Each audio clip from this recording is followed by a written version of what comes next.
comments will appear here.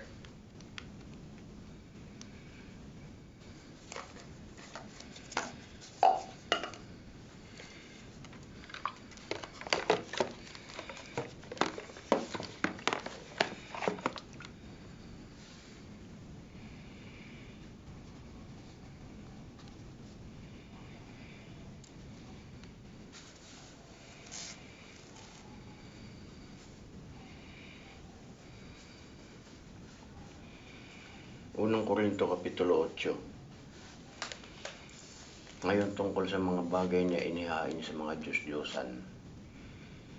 Nalalaman natin na tayong lahat ay may kaalaman. Slow connection. Ang kaalaman ay nagpapalalo. Datapot ang pag-ibig ay nagpapatibay. Kung iniisip ng sino man na siya ay may nalalamang anuman, ay wala pang nalalaman. Gaya ng nararapat niyang maalaman. Datapat ang umiibig sa Diyos ay nakikilala ang mga gayon. Tungkol nga sa pagkain ng mga bagay na inihain sa mga Diyos-Diyosan. Nalalaman natin na ang mga Diyos-Diyosan ay walang kabuluhan sa sanlibutan.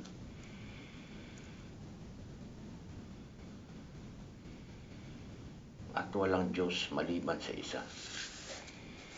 Sapagkat bagaman may maraming mga tinatawag ng mga Diyos, maging sa langit at sa lupa, gaya ng may maraming mga Diyos at maraming mga Panginoon. Slow connection.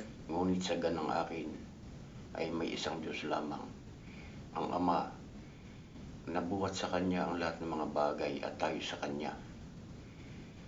At isa lamang Panginoon, si Jesucristo, na sa pamamagitan niya ang lahat ng mga bagay at tayo sa pamamagitan niya.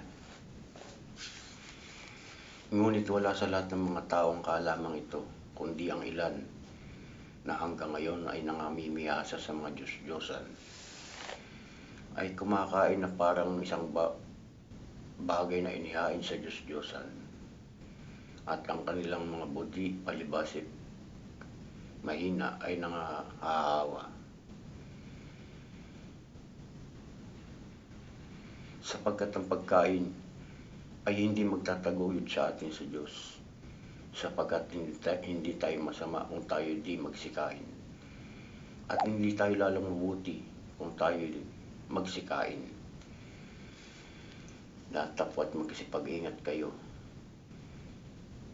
baka sa anumang paraan ang kalayaan ninyong ito ay maging katitisuran sa mahihina. Sapagkat kung makikita ng sino man na ikaw na may kaalaman ay nakikisalo sa pagkain sa mga templo ng Diyos-Diyosan, hindi magatitibay ang kanyang budi kung ito'y mahina upang kumain ng mga bagay na inihain sa mga Diyos-Diyosan, sapagkat sa pamamagitan ng iyong kaalaman ay napapahamak ang mahihina, ang kapatid na dahil sa kanya ay namatay si Kristo. At sa pagkakasalang ito laban sa mga kapatid, at sa pagkakasugat ng kanyang budhi, kung ito'y mahina, ay nagkakasala kayo laban kay Kristo.